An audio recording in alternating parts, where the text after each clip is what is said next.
Hello. Hello. Hi, Jessie. Yes. It's Paul. Sorry that we're late. I'm getting Justin on the phone for you, doll. We are all set. I am ready to go. Okay, so I'm going to hand Justin the call, and nice to hear your sweet voice, doll. Okay. Jeremy says hello. Hi, Jeremy. Around the other room. Hello. Hello. Hi. Sounds like you're calling me from a party, son. What are you doing? This is called running a label now. Congratulations. Thank you. I always wanted to not have to follow anybody else's rules, so here we go. Well, no, tell me about that, because that was actually one of my questions, but since you brought it up, let's talk about Up Down Records. Up Down Records is something that Paul has always tried me to do and taught me how to do. Paul's my manager, and you know him. And, you know, he's responsible for getting you guys to play us, which in turn is responsible for, what? Getting us back in the scene. You guys alone. Seriously. And I had to plug that. Sorry. But starting a label is quite educational because there's a lot of things I need to still learn. I didn't think it was I thought it was just about budgeting and paying for things, you know, and I was cool about doing that, but now there's a lot more to do. What surprised you the most? The social networking stuff. like what is up with the computer these days? Can't we go back to like regular mail or phone calls or just like who's your tweeter, twatter, Twitter, twit? I don't know what the hell it all is. I don't know your Facebook, your Wastebook. I don't get it. You know, but there's a lot of people that pose as me doing those things, and nobody believes me when I talk to them. But it's funny, you know. I didn't know that was there. I didn't know they had to do that. But that's the way of the future, I guess. You know. Now, I feel your pain there. I think that there are people that support you. I'm one of them, with not necessarily going back to, you know, when you had to do hieroglyphics in a cave, but there's something to be said for face-to-face communication as opposed to the social networking. I do think has gotten a little bit out of hand. Out of hand. It's completely it's the debauchery of the nation. That's where we're going to go down because I didn't get an email saying there was a nuclear attack on my Facebook page. You know, it's like no more President Obama talking to the public. He just sends a Facebook message out and tweets it, and next thing you know, we're at war. You know, it's like I just don't get it. I think it ruins a lot of friendships. Anybody in a relationship on Facebook that y'all don't know about whose friends they are, it's going to screw your trust up too. Yeah. You know, so I don't know. I think Facebook sucks, but I have to have one just because of the business. I don't know how to run it, but I'm publicly calling somebody a name, and I'm like, ooh, that wasn't good. So is there anything else? I mean, that's one aspect of being in charge of your own label. Are there any other things that you've learned or that you love? What do you like most about having your own label? Two things. That Paul's job was always the guy that woke up in the morning and went to radio stations and talked to them and basically pitched the song to you guys. And I never knew that really happened. I always thought that I just came and played a bunch of stuff and you really loved the song and it was all good and everything. Shook hands, bam, done deal. No. You got to, like, wake up, get dressed up, you know, every morning when we're on the last acoustic tour, take a shower. Actually take a shower. That means take a shower. That means get in it, you know, scrub. And, turn the water on. Turn the water on. Doesn't matter if it's cold. But get on some nice clothes and look presentable. And I actually went into station after station and just got to know the PDs and got to know the people like I knew you, you know. But told them my story and was really honest. And I was the honest one. And Paul was the guy who could bring it home. And it was really cool because at the end of the day, I felt like I was going to the office. And I'd come home to the tour bus and be like, guys, we got ourselves an ad. Let's go play a show now. So it was like I was selling makeup, but my songs instead, you know, or like a drug dealer, but without the drugs, you know. That's not a good reference, Justin. Sorry. I said without Music the drugs. is my drug. That's the clarification. That's what I'm saying. There's no drugs. I'm saying my prescriptions. Yeah. What? Tell me about Red Distribution because I smiled at that collaboration because I know of their history with Metallica, with Kill 'Em All and Ride the Lightning. They were the first ones to distribute those first two Metallica records, and I thought, well, this is an interesting turn of events. Well, it's really actually strange because these people believe in us like so much, and it's so crazy because I'm so glad that I left Universal Motown when I did because Paul was like, look, we can stay here, and they were offering like a solo deal too. They wanted me to do October, then a solo project, so I was like, wow, Universal loves me. And then I saw the price they're going to give us in order to feed 17 people that I employ. And I was like, you got to be kidding me. You guys owe me about 5 times more than that. I can't do this. And they wanted a 360 deal, which everybody gets now, the 20% of your merchandising, 20% of your publishing. Hell no. Wow. 20% of your touring, which I've been doing for 20 years. I've built the crowd for myself. I didn't need y'all's help, and so I didn't want to give it away. So when Paul introduced me to these people, they were the only 2 people that sat down, and I was in my pajamas, I remember, in New York, and they came inside the bus, and I was sick, and I was like, I don't want to meet anybody, blah, blah, blah. And I was being so prima donna. It was great. But I walked out, and they were just really nice and quiet, and they didn't try to be somebody they're not. They didn't try to be like, well, I'm so cool, like most record label people, like you need me, and I don't need you. But they were like, we need you. We like your history. We like what you're doing. And it's just a great relationship. Isn't that nice to know that somebody loves you, that somebody wants you and respects you and values you? Yeah, and I can call them and go like, hey, man, have you heard, do you guys do hip-hop at all and rap? And they're like, yeah, we do some of it. And I was like, well, I've got a few people that are pretty good. But then they go, why don't you make a mixtape for us? And we'll go get rappers for you. And I'm like, what? Okay. Damn. Okay, that's great. I just like proactive people, and that's what they are. And they're artists, too. I saw a really great interview with you with Laura Hamlet from playbackstl.com. And one of the things that you said in there, which it jumps out at me right now based on what you just said, what you were finding inspiring and liberating right now is the freedom that comes from being able to think for yourself. Does that apply to this new record deal as well as your life at the moment? Yeah, yeah, big time. I kind of got to be careful, though, because with all this freedom, I need to make sure that I don't step on people that I care about. Right. No, I hear you. Because there's mistakes that can be made, and I'm now the president guy, and I can't sit there and go, look, I'm the president, so shut up and do it my way. And I would never do that. I would never say that to anybody. But I found myself, like even last night, writing an email just because I've seen the same mistake happen about 10 times. And I have to be the one to go, guys, come on, what do we have to do here? But I was a little harsh last night. So I walked in today, I'm like, I'm sorry. I haven't said it yet, but I need to tell Paul I'm sorry.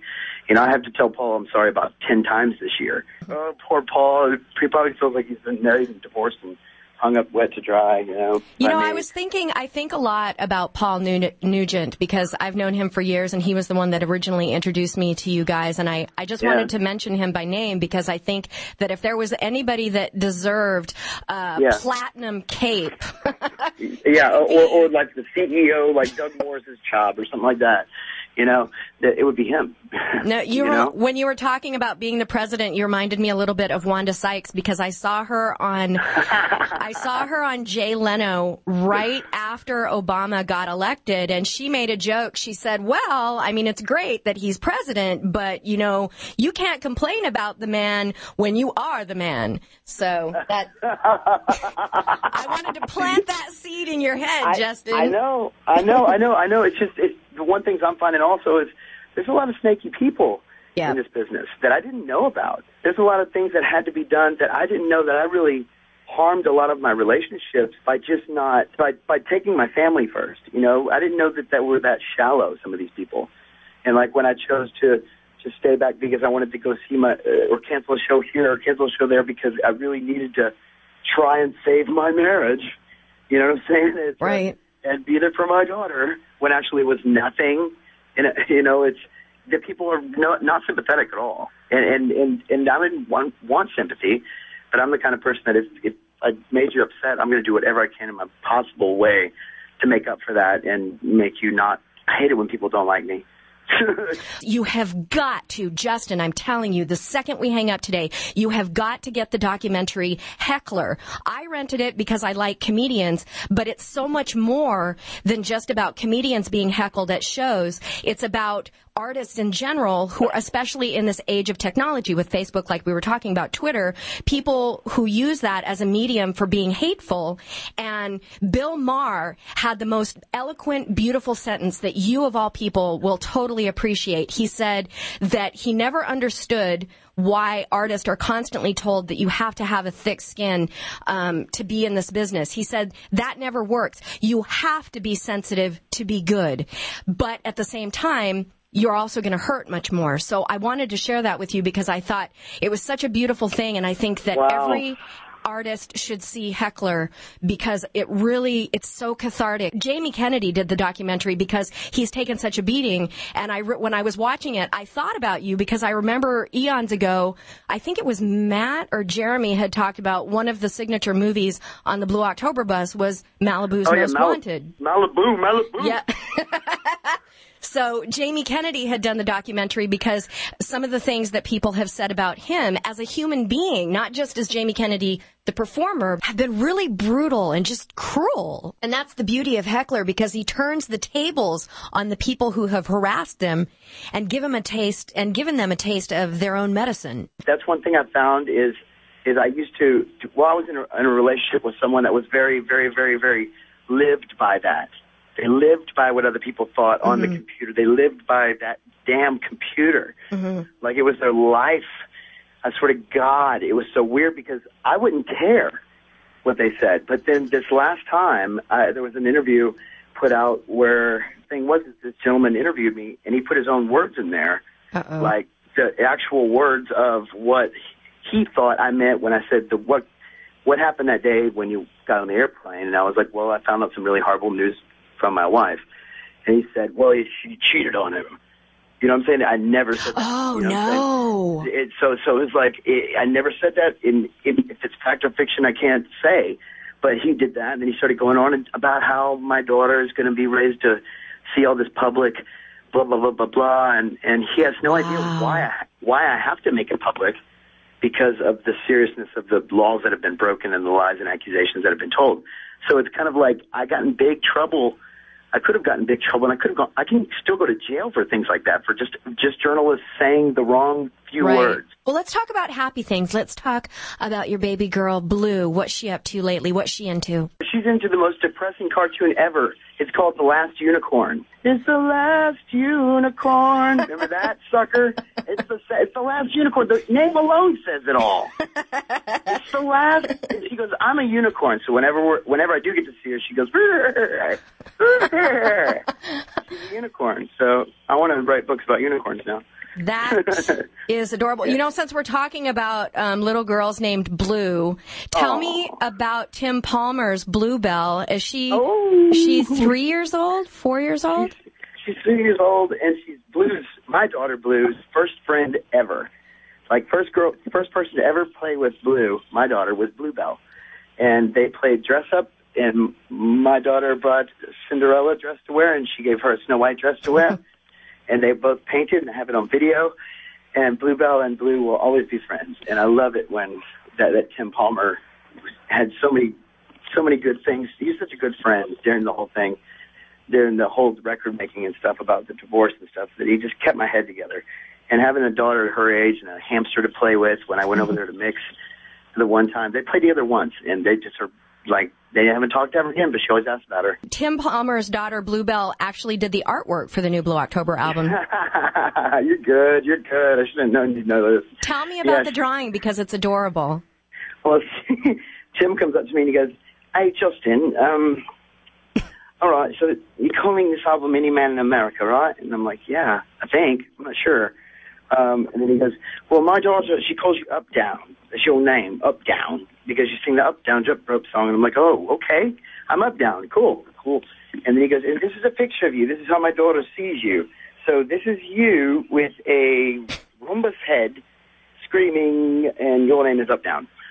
And I was like, so that's how a 3-year-old sees me. That's Any Man in America. Because all that matters in my case now is how my 4-year-old sees me. You know, I don't care what anybody else thinks. So it's like Any Man in America is that little drawing called Up Down. But that's me. You have to have your own, you know. Get your own Bluebell to draw it. Now tell me about Tim Palmer's contributions to Any Man in America. He was the gate that kept all the haters out.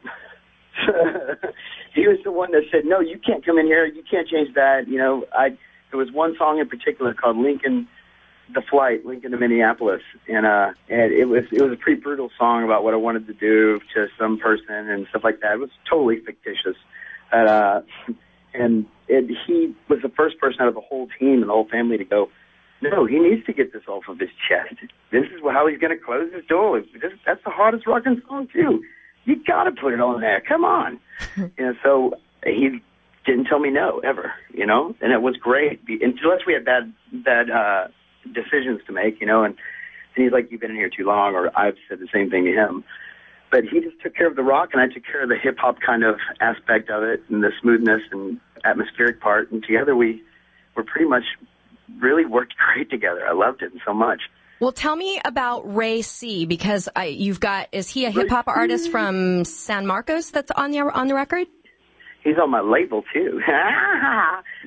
It's actually we haven't shook hands over it yet, but he wants to be. And he's a great rapper. He won the BET finals for freestyling, and I saw him on BET one day, and I'm like, God, this Hispanic guy that's like very, very handsome looking, stocky and just kind of suave. He doesn't talk about how badass he is. He didn't talk about how much gold he's got. He talks about how much he loves his girl and all these different ways he could, like, make her feel better, and things like that. And then he talks about, in my song, he talks about one of his situations where he knows another person that was being kept away from his daughter, and he just went off as if he were her, as if he were him. And he goes off. I mean, he goes really off. So there's rap on the new Blue October record? Yes, there's rap on the new Blue October record, and it's really funny because we worked with an engineer named Dwight Baker, and he was highly against, oh, this sounds stupid, this sounds really weird, and why do you want a rapper? Come on, get off that. And it was so funny because 2 weeks ago, his band that he manages, all of a sudden, has a rapper on their song, and it's all over the radio station in Austin. And I'm like going, you punk. So Soldier Thread and Zealy kind of snuck in there and did that thing. What song is Ray C rapping on? He's rapping on a song called Any Man in America.